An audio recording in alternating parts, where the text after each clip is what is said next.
umuntu wese uravuga ati what yakiyita izina ariko ibikorwa byabyo bigatandukana. niyo mpamvu Erega mubwira nshobora nyine kubyuka mu ko gitondo nkiyita yeah pasiteri do. yeah Ariko ibyo hariho ibintu uko umuntu ari gukora witwara ukavuga uti ibyo ukora nibyo byemeza rya zina koko. no ntazi no gukontorora umujinya we ako kanya agahita agaragaza ko ateye ako kanya straight away nakubwiye anga issues sheri ni ukuvuga ngo rero education na discipline si no kugira ngo umuntu erega ubundi buriya buri gihe reaction yose ntabwo ari ukuvuga aba afite iyo discipline no kuba uri educated sibyo kwitwara neza uburyo bino handle ibintu byawe byose biri muri discipline no kuba uri educated.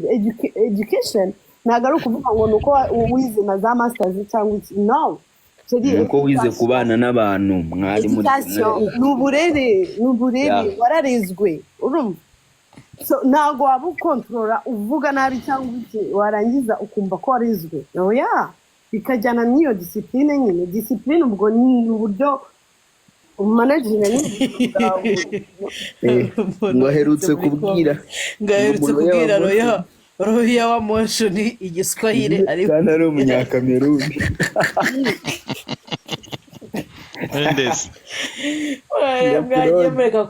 rero reka mbabwire ikintu kimwe navumbuye mu buzima bwose buba nawe usigaye ukavumbuzi ni ukuvuga ngo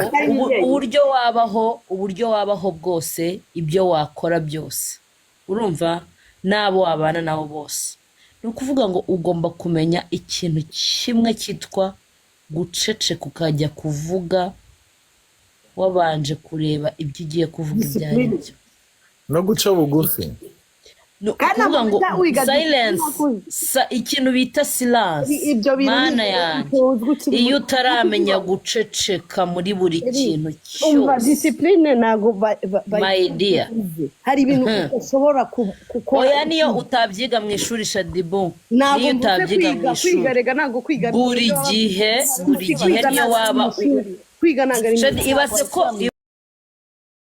ibaze ko ushobora kunkorera ikosa ushobora kunkorera ikosa ari njye utumye urikora urumva ariko nkaceceka nkagutsinda kandi mu by'ukuri ari njye watumye iryo kosa ribaho. Iyo ni discipline MC ni discipline bishatse kuvuga iki wowe abantu urumva nubwo ari njye wagukoshereje abantu bari bugufate nk'injiji wowe kubera wavuze kandi njye nicecekeye. Iyo ni discipline. You get that? Urabona ikintu Shadiba arimo kuvuga urabona no kujya ku ishuri uriya iriya mibereho ku ishuri ni imibereho ubanamo n'abantu oya n'uburyo ubana n'abantu rega nabyo bikugisha discipline reka kwa kuntu abanyeshuri muba mubana cyangwa se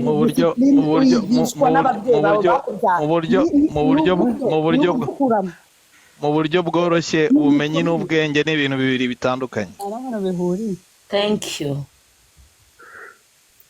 Sheri mu ishuri uragenda ukagraduatinga ukagira iki ako ugasanga umuntu ari employee oya ugenda wiga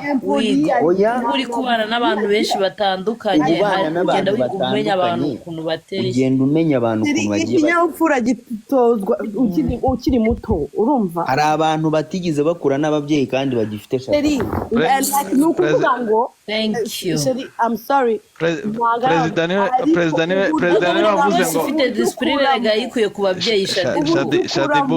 Shadibu ibyo bintu ni ibintu utozwa ukiri muto ntabwo